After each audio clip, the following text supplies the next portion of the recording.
So in this section, we thought we'd look at medication, and we were sort of talking earlier about when people first go to the GP, and I think it's quite common now for GPs, as well as discussing kind of going waiting lists for talking therapies, that they would certainly discuss, if not sort of start medication. So would it be helpful to talk about kind of the role of medication and anxiety and depression? Yes. Medication is very common in the treatment of depression and anxiety. And the reason for that is because the evidence shows that it works for the majority of people. Back in the dim and distant days of the 60s and 70s and 80s, some of these drugs had very difficult side effects, very addictive in some cases, and overdoses could be terminal. It's moved on hugely now. They're much safer, they're much better understood, lots and lots of trials to make sure how to make sure you don't combine them with other drugs that might be bad combinations and so on. The majority of people, around 75% of people, will benefit from antidepressants or anti-anxiety drugs when they are prescribed. You're right, GPs will prescribe them now. I think there's some evidence for this. It's partly because the GP's choice in practice, particularly for people who are depressed, is to either give them an antidepressant or to say, we can't really do anything for you for 6 months. Right. And that's, it's, I'm not saying anyone's over-prescribing, because nowadays, as I say, the side effects, we'll come on to those, they're manageable, they're well-tolerated drugs, and again, they tend not to be dangerous, though you should never ever exceed the prescribed dosage. If it was to be accidentally overdosing, it's not as bad as it used to be. So there's very little downside and potentially quite a big upside in the prescription. As I said before, the research is quite clear now, particularly for depression but also for anxiety, that the most effective treatment is a combination of medication and talking therapies. Okay. So I suppose it's helpful for people to understand. And I think one of the classic problems that often happens with medication, particularly SSRIs, which are often the most common ones, serotonin inhibitors. I can never remember what the full bit of SSRI stands for. And they're very often the first the first type of medication. But often one of the difficulties can be the GPs will often say it takes between 2 to 4 weeks for the benefits to kick in, and it can take a little bit longer. I've known people it takes a couple of months for the benefits to arrive, but the side effects will happen very, very quickly indeed. So if someone takes a medication, immediately they start feeling worse, and they may be feeling worse for several weeks before they start feeling any improvement in mood. Yeah, so. that can be an issue. To be fair, nowadays GPs are very alert to the experience of the patient as they take the drugs. They know from the evidence that they work, but the sequence of events has to be clear. So just to manage the expectations of the individual is really important. And if you're the carer going along to the initial GP consultation, it's one of the things that you can do. If the GP doesn't mention about that sequencing of side effects and benefit, it's worth just saying, can you just clarify, doctor, what the sequence when's this going to happen? Exactly. What's the sort of time scale? Indeed. SSRIs, sorry. Yeah. Oh no, I was just going to say, and that can particularly be an issue because quite often it may take a little while to find the right medication for someone. So they might start more medication, it's not quite the right one, doesn't either the benefits aren't quite what works, or the particular side effects aren't that well tolerated, so they may move on to another one. But if it can take a month or two for the benefits to kick in, then it can sometimes be a cycle of a month or two on one type of medication, we try another one, there may be a month or two. So if you're going to try 3 or 4 different medications before you find the right one for you, that can be a process that might take 6, 8, 10 months. Sure. No, you're absolutely right. For most people, though, they wouldn't go through a sequence of them. Normally, if they're prescribed an SSRI, a and just to say, it's the selective serotonin reuptake inhibitor. And I make point simply because we don't want to have serotonin inhibited. Serotonin is a good thing. It's a neurotransmitter which basically sends a signal from one nerve cell to another. But once it's done its job, as it were, it gets reabsorbed back into the cell. And we know that the more you can help the serotonin stay active, the better the person will feel. Hence the name reuptake inhibitor. Reuptake is it being brought back in, so you want to delay that process. So that's why it's good just to know that.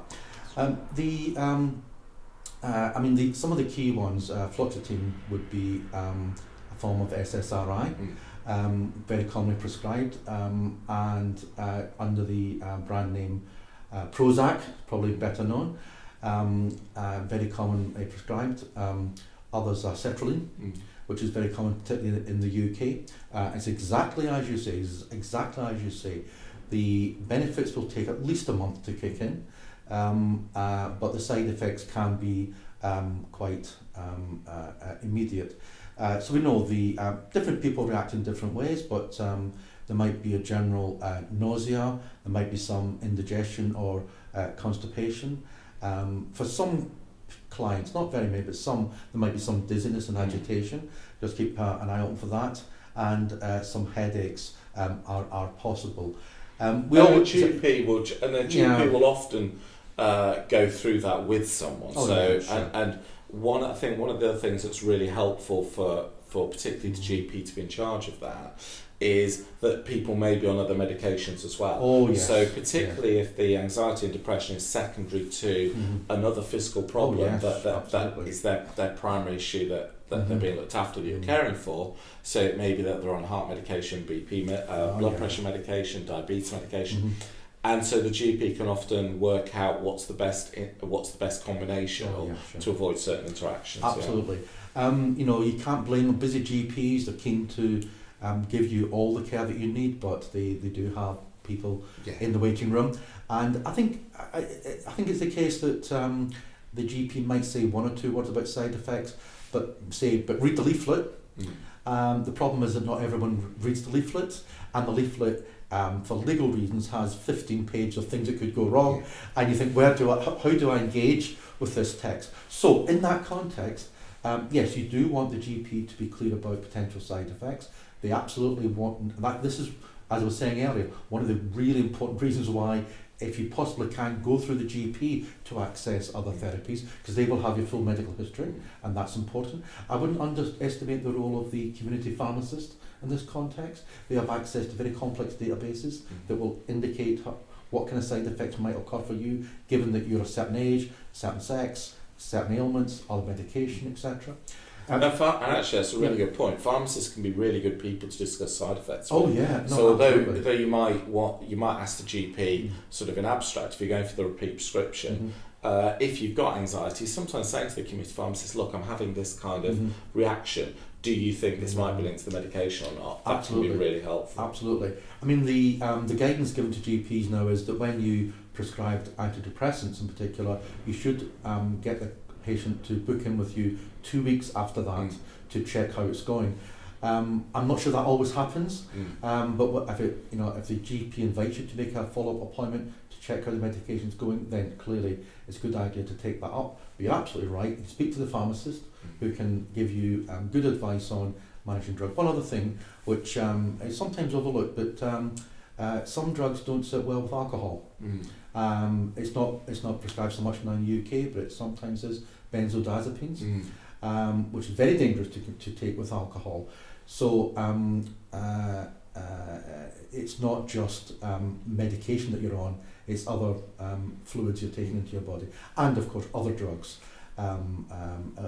illicit drugs, cannabis, can have a detrimental impact on not just psychological well-being, but also in terms of interaction effects with medication. So this has all got to be looked at very carefully.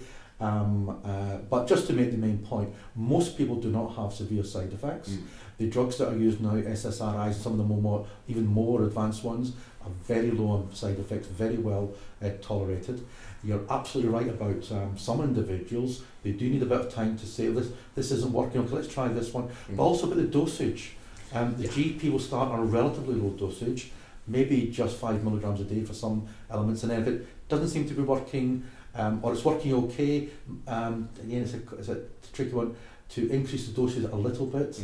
And to see if there's an impact there. So medication is definitely something which should be taken into account, and I suppose it is beneficial for most people. And there are two side effects that's probably worth kind of particularly picking up. I think one is, and it is very rare, but for some people it can actually cause a dramatic lowering in their mood, and it can be associated with suicidal thoughts.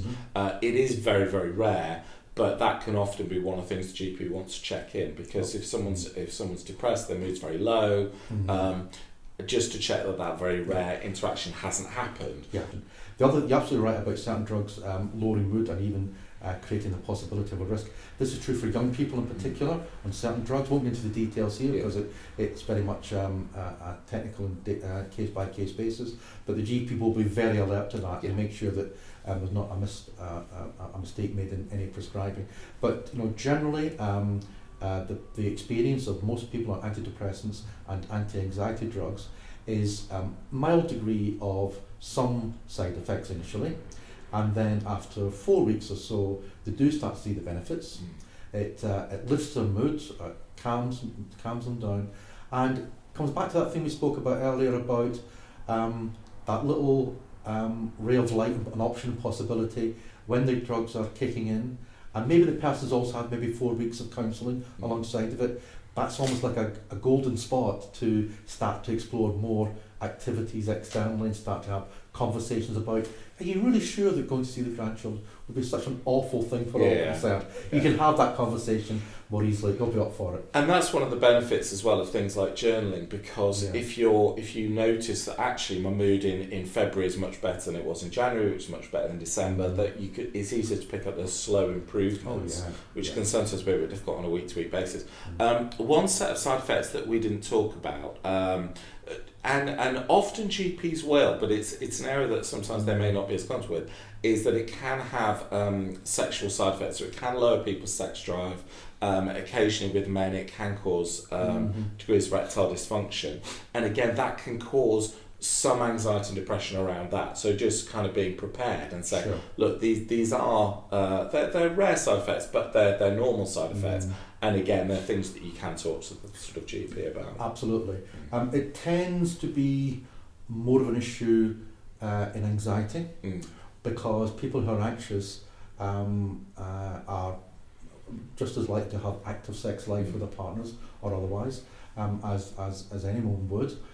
There's a bit of a reduction, but generally they can be sex active. Whereas a depressed person who's severely depressed will have lost interest in sex sometime previously. So they might notice the erectile dysfunction, but they won't notice particular loss of sexual appetite, because that's probably part of the depression. That's part of the depression. Yeah. But you're absolutely right. It is a classic example of something which, if the GP mentions it, then you know that's what's happening. Yeah. It's not something else. So the conversation about side effects is a very important one, because it would be very unfortunate if someone gave up on medication that the GP had thought very carefully about what would be the right dosage, what would be the right timing, what would be the right type of drug for this individual, and the side effect puts the person off when actually they're probably short-lived and the benefits have not yet kicked in. Absolutely, and as you said, the research is very clear that medication, particularly combined talk therapies, will have a big benefit. Yeah.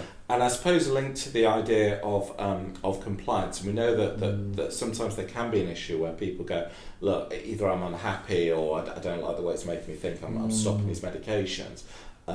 It's always worth trying to get the conversation back with the GP, having that consultation, to either see if there's ways of managing those side effects, whether there might be another medication. One of the problems that can happen if people have been taking it for, particularly people have been taking it for quite a long time, and if the doses are quite high, suddenly stopping taking medication can cause real, in some cases can be very dangerous, but in most cases will have quite an effect on someone, just that sudden rapid stop. So even if it's not the right medication for someone, if they've been it for quite a long time, the GP will often say, well, actually, we need to kind of lower the dose gradually, rather than just suddenly stopping medications that you've been taking for a while. Absolutely. Can cause real problems. Yeah, no, definitely. And people don't comply for lots of different reasons. Some people simply forget to take the tablet. And then think, oh, well, I'm just the same. But of course, it takes a while for it to kick in. Other people say, well, I'm better now, I don't need them anymore. Yes. And maybe that's great if they feel that way, but it has to be a measured process, as you say. Another area we shouldn't overlook is bipolar disorder or bipolar depression, where of course, as you know, the individual experiences phases of so-called manic activity, high-risk activity, highly elevated mood and high energy, but other phases then of very, very low mood, very, very depressed. There is a statistically higher risk of self-harm and suicide in those cases. But it has an interesting link to medication because the National Institute of Clinical Excellence, the NHS, are very clear that over many years the drug which is most potent and most effective is lithium. And it's not really used for many other things, but bipolar has a very, very strong track record, and people can take it over many years. But some recent research in Scotland showed that in actuality, most people, or many people, I think about half people who are suffering from bipolar are actually on mainstream antidepressants, which are less effective in managing bipolar. So bipolar is very uncommon, but there's an extra conversation there if the individual has presented to the GP around depression, and the individual doesn't see their hyperactivity as being part of their disorder, may not report it, the GP understandably will treat the depression. And one of the particular issues that certainly I've come across in terms of complying with medication is if people are bipolar, although the depressed moods, the feeling really low can feel horrible, sometimes the mania can feel very exciting, and so something that takes the top off the mania and the bottom off the low moods, sometimes people are, actually I don't feel as creative, or I don't feel, they almost miss the highs, although they don't tend to miss the lows, and again I have seen that as a reason why people may stop complying, and that can be the advantage of having talking therapy, having the GP saying, well, look, let's not lose track of when things were quite bad. And journaling can be really helpful. The carer's experience of saying, well, actually, do you remember that? And that wasn't quite as good as you remember it being. And then there are other things which, is true of any medication. Almost always, if you forget to take the pill on a certain day, don't take two the next day. Yes. It's simple things like that are true of antidepressants and anti-anxiety drugs as much as anything else. And actually that's another thing that can be quite helpful, is if someone's given, say, a month's worth of medication, factoring in going to see the GP or getting the repeat prescription, plenty of time. Sometimes, particularly if the person doesn't want to get out of the house, puts things off, if it's left to the last minute and suddenly there's difficulty getting to the GP or the pharmacist, then you may end up having 2 or 3 days without medication just simply because you've run out of medication. So there's been an interesting development over the past 3 or 4 years now in the NHS and GP surgeries. Almost all of them are online now through the national system, where you can request repeat prescriptions online. And it'll be automatic. Well, once the GP signs off on it, it'll be automatically referred to your nominated pharmacy, and you can go and collect it when you're ready. And of course, as I'm sure many people know, there are prescription charges, but you can buy a season ticket on a monthly or annual basis, and that makes sure that you're keeping a cap on the costs. And of course, a season ticket covers you for any medication. So if you're on mentioned earlier about dementia or other physical ill, if you're already on medication, it's important that you have the season ticket, because if you're adding more medication onto it, you don't want to be paying extra, of course. That's right.